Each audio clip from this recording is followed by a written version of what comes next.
नमस्कार, 10 बजे के बुलेटिन में आपका स्वागत है। मैं हूं दीप्ति शाही सिंह और समाचारों में आगे बढ़ने से पहले सबसे पहले नजर डालते हैं हेडलाइंस पर। प्रधानमंत्री नरेंद्र मोदी आज दिल्ली के मेजर ध्यानचंद राष्ट्रीय स्टेडियम में पहले वीर बाल दिवस के अवसर पर आयोजित होने वाले ऐतिहासिक कार्यक्रम में लेंगे भाग। 3000 बच्चों द्वारा मार्च पास्ट को झंडी दिखाकर करेंगे रवाना। प्रधानमंत्री नरेंद्र मोदी ने मन की बात के 96वें संस्करण में किए अपने विचार साझा। कहा, आज स्वच्छ भारत मिशन हर भारतीय के मन में रच बस चुका है। साथ ही कोरोना को लेकर एहतियात बरतने की जरूरत पर दिया जोर।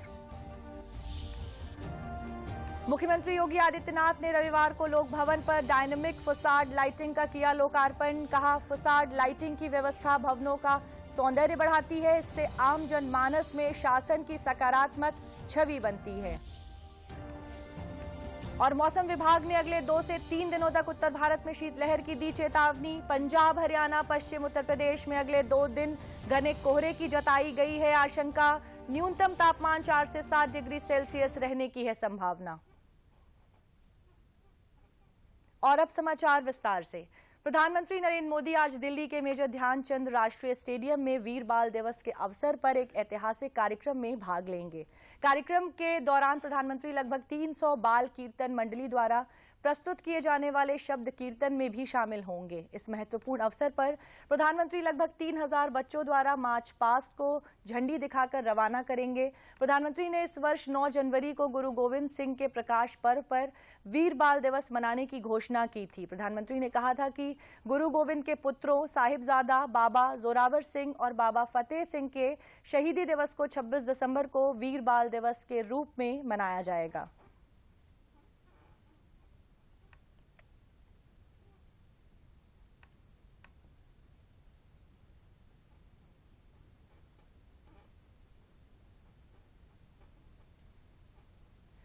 प्रधानमंत्री नरेंद्र मोदी ने कल रविवार को रेडियो कार्यक्रम मन की बात से जनता के साथ तमाम प्रकार से विचार साझा किए। पीएम मोदी ने जहां 2022 में हासिल कई बड़ी उपलब्धियों का जिक्र किया, वहीं प्रधानमंत्री ने G20 की अध्यक्षता को भारत के लिए गर्व का क्षण बताया। पीएम मोदी ने लोगों से कोरोना को लेकर एहतियात बरतने की जरूरत पर जोर दिया, तो स्वास्थ्य के मोर्चे पर देश की बढ़ती साख को भी प्रधानमंत्री ने मन की बात में जिक्र किया।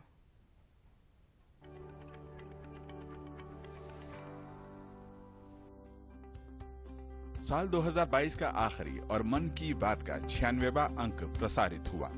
प्रधानमंत्री ने अगले वर्ष G20 सम्मेलन को लेकर उत्साहपूर्वक दृष्टिकोण अपनाने की बात कही। साथ ही आत्मनिर्भर होते भारत की उपलब्धियों जैसे दुनिया की 5वीं सबसे बड़ी अर्थव्यवस्था बनना, $400 बिलियन का निर्यात, INS विक्रांत के स्वदेश में ही निर्माण पर संतोष जताया। 2022 यानी देश के जन जन द्वारा आत्मनिर्भर भारत के संकल्प को अपनाना, जीकर दिखाना। 2022 यानी भारत के पहले स्वदेशी एयरक्राफ्ट कैरियर INS विक्रांत का स्वागत। 2022 यानी स्पेस, ड्रोन और डिफेंस सेक्टर में भारत का परचम। 2022 यानी हर क्षेत्र में भारत का दमखम। खेल के मैदान में भी, चाहे कॉमनवेल्थ गेम्स हो या हमारी महिला हॉकी टीम की जीत, हमारे युवाओं ने जबरदस्त सामर्थ्य दिखाया। आधुनिक युग में योग और आयुर्वेद की बढ़ती प्रामाणिकता को लेकर किए जा रहे प्रयासों और नवोन्मेष पर उन्होंने खुशी जाहिर की। प्रधानमंत्री ने टाटा मेमोरियल द्वारा ब्रेस्ट कैंसर और योग के प्रभावों की प्रामाणिकता साबित करने को लेकर किए गए रिसर्च को सराहा। वहीं उन्होंने बताया कि देश में इस तरह के कई और प्रयास किए जा रहे हैं। आज के युग में भारतीय चिकित्सा पद्धतियां जितनी ज्यादा एविडेंस बेस्ड होगी, उतनी ही पूरे विश्व में उनकी स्वीकार्यता बढ़ेगी। इसी सोच के साथ दिल्ली के एम्स में भी एक प्रयास किया जा रहा है।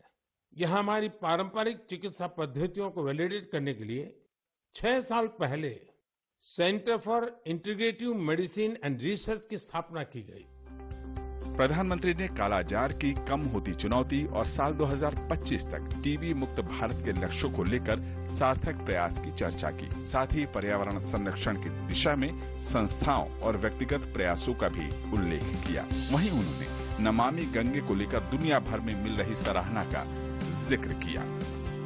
यूनाइटेड नेशंस ने नमामि गंगे मिशन को इकोसिस्टम को रिस्टोर करने वाली दुनिया के टॉप 10 इनिशिएटिव में शामिल किया है। ये और भी खुशी की बात है कि पूरे विश्व के 160 ऐसे इनिशिएटिव्स में नमामि गंगे को यह सम्मान मिला है। नमामि गंगे अभियान में गंगा प्रहरियों और गंगा दूतों की भी बड़ी भूमिका है।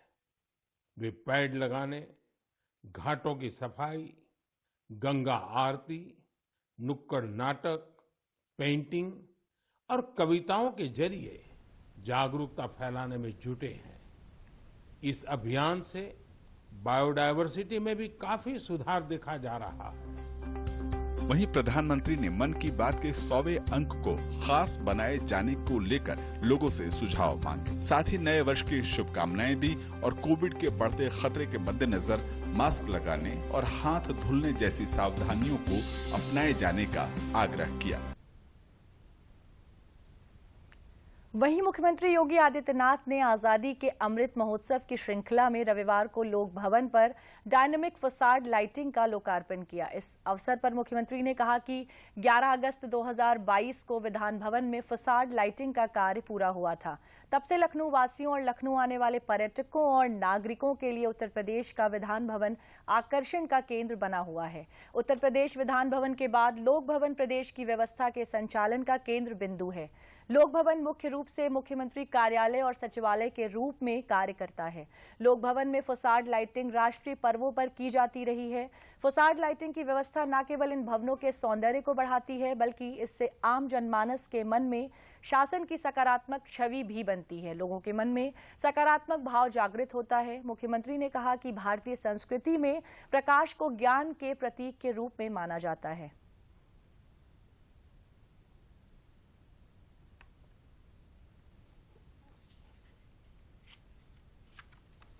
पूरे देश ने पूर्व प्रधानमंत्री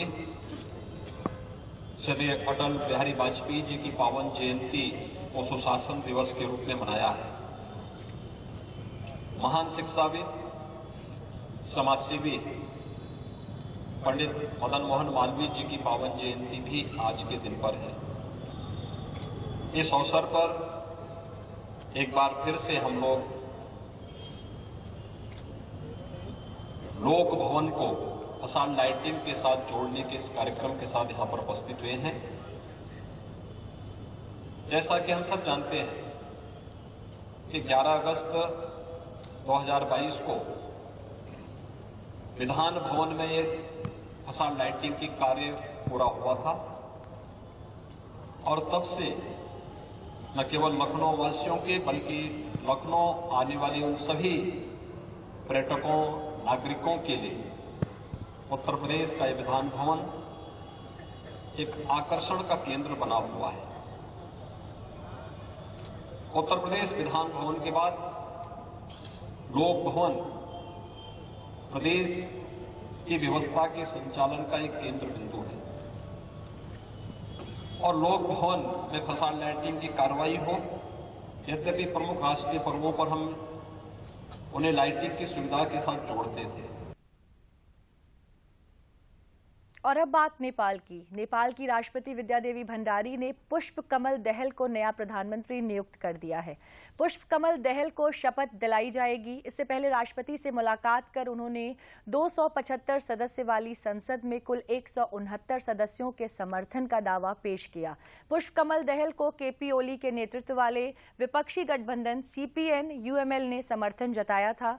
इसके साथ नेपाली कांग्रेस नेता शेर बहादुर देउबा की सरकार गठन को लेकर लगाए जा रहे प्रयासों पर विराम लग गया है। नेपाली कांग्रेस को चुनाव में सबसे ज्यादा सीटें हासिल हुई थीं। उसे कुल 89 सीट मिली थी, जबकि CPN-UML 78, CMMC को 32 सीट पर जीत हासिल हुई थी। और अब बात मौसम की। वहीं के देश के उत्तर भारत राज्यों में शीतलहर का प्रकोप जारी है। रविवार को राष्ट्रीय राजधानी दिल्ली में न्यूनतम तापमान 5.3 डिग्री सेल्सियस दर्ज किया गया। गिरते तापमान के साथ ही उत्तर भारत में ठंड तेजी से बढ़ती जा रही है। वहीं कोहरा भी तेजी से घना होता जा रहा है। पहाड़ी इलाकों में तापमान काफी गिर गया है। इसका असर दिल्ली में भी देखने को मिल रहा है। मौसम विभाग ने बढ़ते ठंड के प्रकोप को देखते हुए कई राज्यों में ऑरेंज अलर्ट जारी किया है। मौसम विभाग के अनुसार पिछले 24 घंटों के दौरान पंजाब, हरियाणा, चंडीगढ़, उत्तर पश्चिम राजस्थान, उत्तराखंड, पूर्वी पश्चिमी उत्तर प्रदेश और ओडिशा में गंभीर शीतलहर की संभावना है। शाहजहांपुर में पूर्व प्रधानमंत्री स्वर्गीय अटल बिहारी वाजपेयी के जन्म दिवस के अवसर पर पिछले 25 वर्षों से आयोजित होने वाले जनपद रत्न अलंकरण समारोह का आयोजन इस बार भी कल रविवार को नगर के गांधी भवन में आयोजित किया गया। इस अवसर पर प्रदेश के वित्त मंत्री सुरेश खन्ना ने कहा कि योगी सरकार प्रदेश में निवेश बढ़ाने के लिए विदेशों में रोड शो का आयोजन कर रही है। उन्होंने कहा कि करीब 27 वर्ष पूर्व उनके द्वारा स्वर्गीय अटल जी के जन्म दिवस के अवसर पर शुरू किए गए जनपद रत्न समारोह का आयोजन किया जा रहा है, जिससे जनपद के हर क्षेत्र से जुड़ी विभूतियों को जनपद रत्न से सम्मानित किया जाता है। ये सम्मान समारोह जनपद की पहचान बन चुका है। इसी क्रम में इस वर्ष एथलीट और उत्तर प्रदेश की राज्यपाल आनंदीबेन पटेल की मुख्य सुरक्षा अधिकारी को इस पुरस्कार से सम्मानित किया गया है। पवन कुमार। उत्तर प्रदेश में योगी जी का नाम बहुत बड़ा है और लोग योगी जी के नाम पर इन्वेस्टमेंट करने के लिए तत्पर हैं। मैं 3 शहर गया था, लंदन, न्यूयॉर्क और सैन फ्रांसिस्को। सभी जगह लोगों ने उत्साह दिखाया और काफ़ी कुछ इन्वेस्टमेंट करने का वादा किया। MOU भी किए हैं और विशेष रूप से उसको मूर्त रूप 10 तारीख से लेकर 12 तारीख तक जो इन्वेस्टमेंट समिट हो रहा है, ग्लोबल इन्वेस्टमेंट समिट, उसमें वो प्रदर्शित भी होगा। 500 करोड़ रुपया PGI को सहयोग राशि सलोनी हार्ट फाउंडेशन के रूप में अपनी बेटी की याद में जो फाउंडेशन बनाया उसके माध्यम से PGI का सहयोग करने का MOU हुआ है। PGI में भी काम चल रहा है और वो लोग भी तैयार। अटल बिहारी माननीय पूर्व हमारे प्रधानमंत्री जी के जन्म उत्सव पर ये जो प्रोग्राम होता है, इसमें जो सम्मानित किया जाता है, तो बहुत ही अच्छा लग रहा है ये सम्मान पा करके। Thank you sir. मैं खेलों में जो मेरा रुझान था ये बचपन से ही था। वहीं बाराबंकी जिले में भी भाजपा कार्यालय पर पूर्व प्रधानमंत्री स्वर्गीय अटल बिहारी वाजपेयी की जयंती सुशासन दिवस के रूप में मनाई गई। इस मौके पर आयोजित संगोष्ठी में बतौर मुख्य अतिथि जल शक्ति मंत्री स्वतंत्र देव सिंह पहुंचे। उन्होंने पूर्व प्रधानमंत्री अटल बिहारी वाजपेयी को पुष्पांजलि अर्पित कर श्रद्धांजलि दी। उन्होंने कहा कि भाजपा बूथ स्तर पर 6 प्रमुख कार्यक्रम मनाती है, उनमें से एक अटल जी की जयंती पर मनाया जाने वाला सुशासन दिवस भी शामिल है। उन्होंने कहा कि अटल जी का राष्ट्र के लिए योगदान हमारे लिए प्रेरणा का स्रोत है।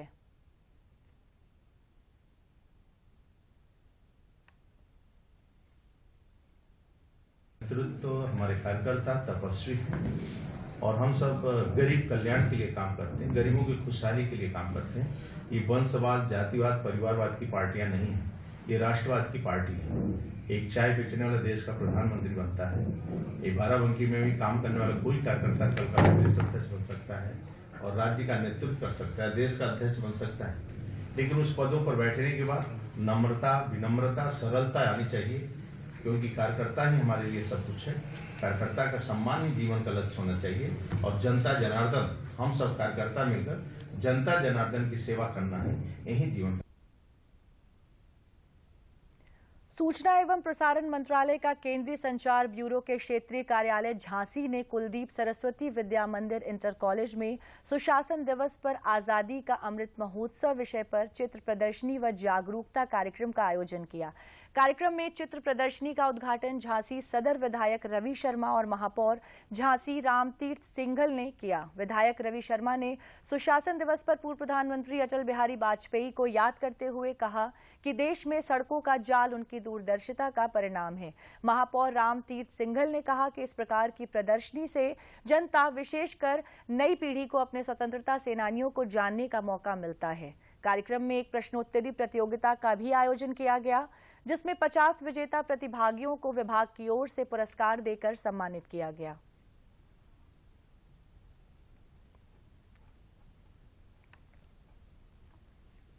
आज़ादी के अमृत महोत्सव पर वो अमर सेनानी जिनके कारण से हम लोग आज़ाद हुए हैं, उसको लेकर के एक चित्र प्रदर्शनी लगा करके हम आने वाली पीढ़ी को ये जानकारी करवा पाए कि वो कौन से श्रेष्ठ लोग थे जिनके कारण से ये देश आज़ाद हुआ। उसको लेकर के एक बड़ी प्रदर्शनी और एक उत्सव के माध्यम से सूचना प्रसारण मंत्रालय ने कार्यक्रम आयोजित किया। निश्चित रूप से इस कार्यक्रम से लोग लाभान्वित होंगे। आने वाली पीढ़ी को बहुत सारी जानकारी और बहुत सारी ऐसी बातें जो लोग विस्मृत कर गए थे उनके ध्यान। अगली खबर हापुड़ से है। हापुड़ में रविवार को पिलखवा क्षेत्र में स्थित आनंदा डेयरी के आनंदा उत्सव में केंद्रीय राज्य मंत्री वीके सिंह ने उत्सव का उद्घाटन किया। राज्य मंत्री जनरल वीके सिंह ने अलग अलग कार्यों में उत्कृष्ट प्रदर्शन करने वाले संस्था के कर्मचारियों को प्रमाण पत्र भी वितरित किए। जनरल वीके सिंह ने कहा कि देश में अब बदलाव आ रहा है। उत्तरी भारत में दिन प्रतिदिन दुग्ध व्यापार में दुग्ध कंपनियां लोगों को रोजगार देने के साथ व्यापार में भी नए आयाम छू रही हैं। देश में वाकई में बदलाव आ रहा है। अब उत्तरी भारत के अंदर भी एक क्रांति आ रही है, जिससे कि हम अमूल का मुकाबला ही नहीं करेंगे, हम शायद उनसे आगे निकल जाएंगे। और मुझे पूरी आशा है कि जिस तरीके से आप चल रहे हैं, जिस तरीके से आप अपना काम कर रहे हैं, जिस तरीके से आपने ये पूरा आनंद का जो लोगों को आनंद देने का काम किया है, ताकि सब लोग इसके साथ जुड़ जाएं। ये आपकी ख्याति होनी चाहिए, ये आपका काम करने का तरीका होना चाहिए। अंग्रेजी में इसको मार्केटिंग बोल लीजिए, पीआर बोल लीजिए, लेकिन ये आपकी एक विशेषता होनी चाहिए।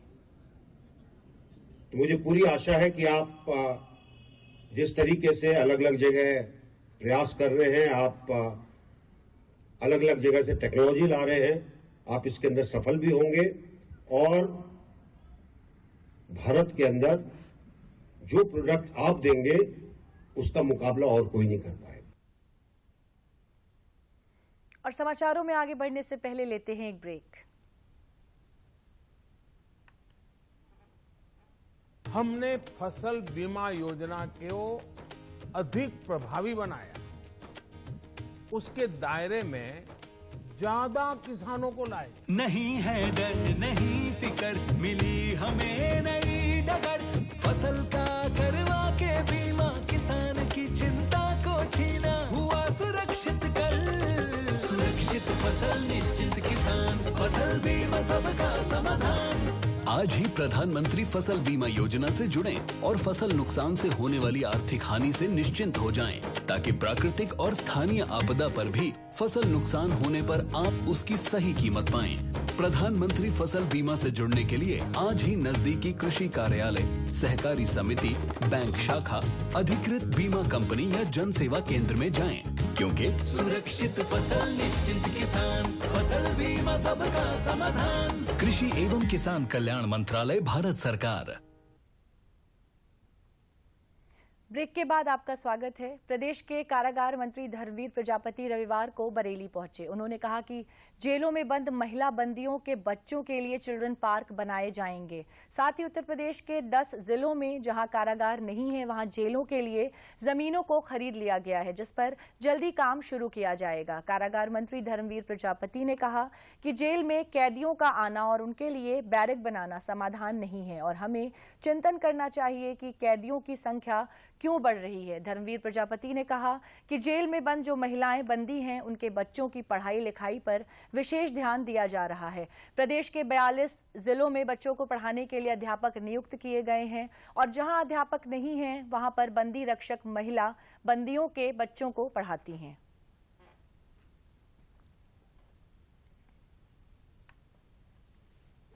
अभी देखिए जो कोरोना में मिलाई वहीं महोबा जिला अस्पताल में बेहतर स्वास्थ्य सेवाएं हों, इसको लेकर स्वास्थ्य विभाग लगातार काम कर रहा है। अटल बिहारी वाजपेयी के जन्मदिन के अवसर पर जिले में किडनी मरीजों के लिए डायलिसिस सेंटर का शुभारंभ किया गया।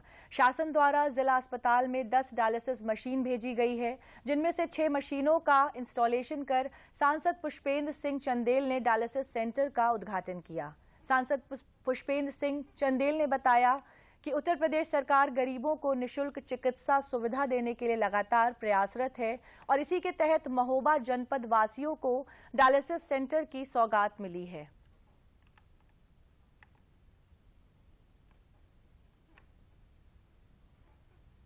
ने महोबा जनपद को 10 डायलिसिस मशीन्स मिली हैं।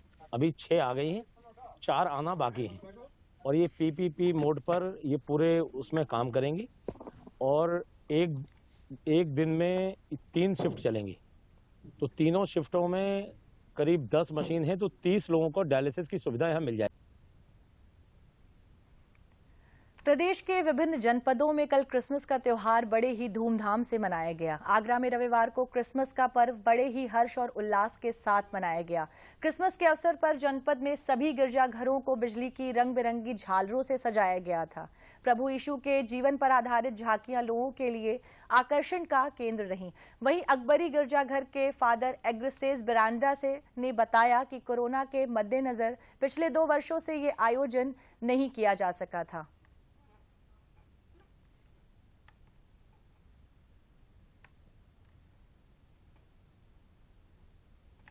यहाँ पे लोगों में जोश है, क्योंकि 4 हफ्ते से हम धार्मिक रूप से तैयारी कर रहे थे कि हमारे अंदर में शांति का राजा यानी ईसा मसीह आने वाला है।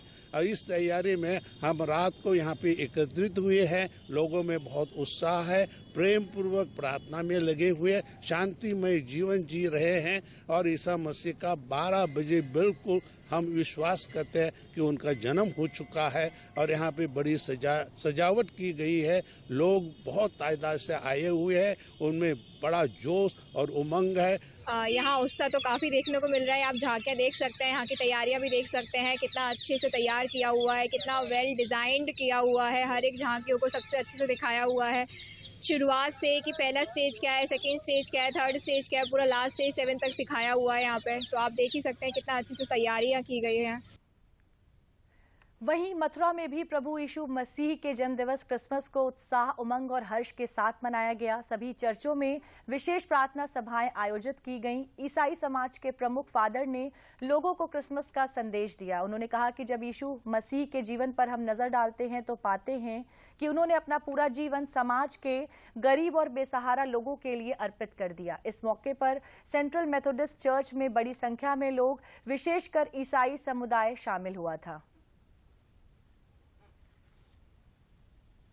सांप्रदायिक सौहार्द का संदेश, एक प्रेम का संदेश, और इस प्रेम और शांति के संदेश को देने के लिए ही प्रभु यीशु मसीह इस धरती पर आए। उन्होंने जन्म लिया और परमेश्वर का पुत्र, जो राजाओं का राजा कहलाता है, वो बैतलहम में एक चरनी में उसने जन्म लिया, जो इस बात का संकेत देता है कि उसने इस धरती पर संपन्न, धनी मानव के लिए नहीं, अपितु समाज के वंचित वर्ग के लिए उसने यहाँ पर जन्म लिया। वो उन्हीं के लिए आया, उन्हीं का उद्धार करने के लिए आया। और उसका नाम, जैसे कि परमेश्वर ने कहा, इसका नाम इमैनुअल रखना। इमैनुअल यानी परमेश्वर हमारे साथ है, और वो कहता है कि जगत के अंत तक मैं तुम्हारा साथ नहीं। वहीं प्रयागराज में पूर्व प्रधानमंत्री स्वर्गीय अटल बिहारी वाजपेयी की जयंती के मौके पर छात्रों ने संगम तट के घाट पर भारत रत्न अटल बिहारी वाजपेयी की सैंड से कलाकृति आर्ट बनाई। इस मौके पर आर्टिस्ट अजय गुप्ता ने कहा कि भारत रत्न पूर्व प्रधानमंत्री स्वर्गीय अटल बिहारी वाजपेयी की जयंती सुशासन दिवस के रूप में मनाई जा रही है। संगम तट पर दूर दूर से पर्यटक आते हैं और सैंड आर्ट के माध्यम से भारत रत्न अटल बिहारी वाजपेयी के कार्यों के बारे में जागरूक किया जा रहा है।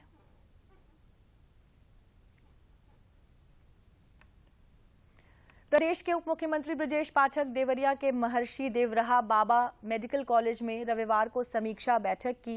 देवरिया में अखिल भारतीय विद्यार्थी परिषद के 62वें अधिवेशन में भाग लेने के बाद वह मेडिकल कॉलेज पहुंचे। उन्होंने एबीवीपी के अधिवेशन में आए विद्यार्थियों से अध्ययन मन से करने की सलाह दी। उन्होंने कहा कि विद्यार्थी परिषद राष्ट्रवादी सोच का नागरिक बनाने का कार्य कर रही है।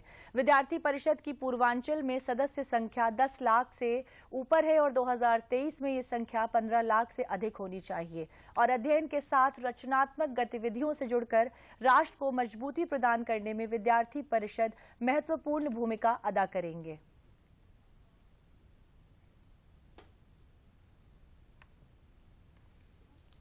देवरिया मेडिकल कॉलेज के प्रिंसिपल, जनप्रतिनिधि और मुख्य चिकित्सा अधिकारी, डीएम साहब, एसपी साहब बैठ करके कोविड के लिए जो दिशा निर्देश उत्तर प्रदेश सरकार ने दिए हैं उसको अक्षरशः पालन करने के लिए मंगलवार को मॉक ड्रिल है उसके बारे में और अन्य संसाधन को जुटाने के बारे में कहा है। जो भी ऑक्सीजन प्लांट्स हैं, हमारे वेंटिलेटर्स हैं, वो चुस्त दुरुस्त रहें और कोविड की दवाइयां रहें और बेड हमें रिजर्व करके रखना है। हमें तैयारी पूरी रखनी है। समाज की सभी समस्याओं को लेकर के भारत माता को, राष्ट्र को किस ढंग से मजबूत किया जा सकता है, यदि किसी से सीखना है तो हमें एबीवीपी से सीखना होगा।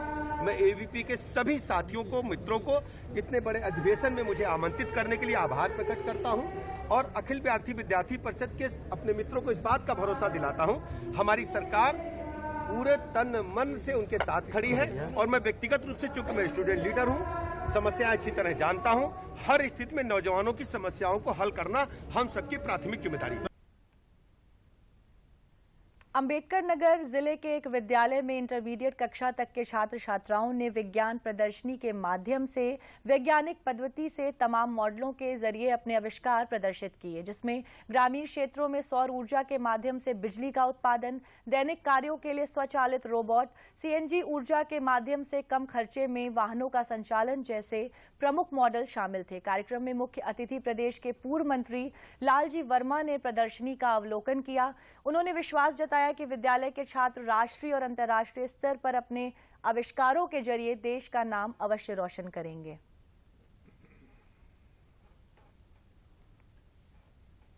निश्चित रूप से इस इंटर कॉलेज के बच्चों ने बहुत ही अच्छा प्रदर्शन किया है और इतनी कम उम्र के बाद जिस तरह से उन्होंने आविष्कार दिखाया है उसकी जितनी प्रशंसा की जाए वो कम है। हमारी ये कामना है कि ये बच्चे देश और दुनिया को कुछ न कुछ बड़े होकर देने का काम करें, कुछ वैज्ञानिक ऐसी उत्पादन करें कि जिससे आम जनता को उसका लाभ मिल सके। हमारे प्रोजेक्ट का मेन मोटो यही है कि और समाचारों के अंत में एक बार फिर से नजर डाल लेते हैं हेडलाइंस पर। प्रधानमंत्री नरेंद्र मोदी आज दिल्ली के मेजर ध्यानचंद राष्ट्रीय स्टेडियम में पहले वीर बाल दिवस के अवसर पर आयोजित होने वाले ऐतिहासिक कार्यक्रम में लेंगे भाग। 3000 बच्चों द्वारा मार्च पास्ट को झंडी दिखाकर करेंगे रवाना। प्रधानमंत्री नरेंद्र मोदी ने मन की बात के 96वें संस्करण में किए अपने विचार साझा। कहा, आज स्वच्छ भारत मिशन हर भारतीय के मन में रच बस चुका है। साथ ही कोरोना को लेकर एहतियात बरतने की जरूरत पर दिया जोर। मुख्यमंत्री योगी आदित्यनाथ ने रविवार को लोक भवन पर डायनामिक फसाड लाइटिंग का किया लोकार्पण। कहा, फसाड लाइटिंग की व्यवस्था भवनों का सौंदर्य बढ़ाती है, इससे आम जनमानस में शासन की सकारात्मक छवि बनती है। और मौसम विभाग ने अगले 2 से 3 दिनों तक उत्तर भारत में शीतलहर की दी चेतावनी। पंजाब, हरियाणा, पश्चिम उत्तर प्रदेश में अगले 2 दिन घने कोहरे की जताई गई है आशंका। न्यूनतम तापमान 4 से 7 डिग्री सेल्सियस रहने की है संभावना। और इसी के साथ आज के समाचार समाप्त होते हैं। नमस्कार।